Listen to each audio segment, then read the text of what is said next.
नेपाळचे सध्याचे पंतप्रधान आणि जिनचे करते धरतेच आणि प्रेरणास्थान बालिन शाह यांनी स्वतःच्याच पायावर दगड मारून घेतलेला आहे. ते कसा, तर त्यांनी एक स्टेटमेंट दिलेली आहे नेपाळच्या पार्लमेंटमध्ये.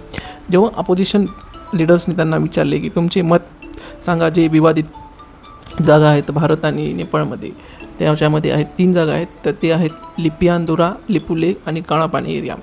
या 3 जागेवरून भारतामध्ये आणि नेपाळमध्ये खूप वाद होत असतो. त्याच्यावर बालिन शाह म्हणले की मी पंतप्रधान झाल्यानंतर मला असे कळले आहे की हे भारतानेच नाही तर नेपाळने सुद्धा काही जागेवर भारताचे अतिक्रमण केलेले आहे. तर हे स्टेटमेंटमुळं पूर्ण नेपाळमध्ये एकच गोंधळ उडालेला आहे. त्यांचे जे जेनजी आहेत, जी पूर्ण त्यांच्या सपोर्टमध्ये होते, ते आता त्यांच्या विरोधात गेलेली आहेत, त्याच्या विरोधात आंदोलन करत आहेत. आणि नेपाळची जी main opposition party Nepali Congress यांनी सरळ बालिन शाहकडे एकतर प्रूफ मागितले आहे किंवा तुमच्या पदाचा राजीनामा द्या असं म्हटले आहे. आणि जे प्रोटेस्ट करीत आहेत चीनची, त्यांनी सुद्धा सरळ एक राजीनाम्याची मागणी केलेली आहे.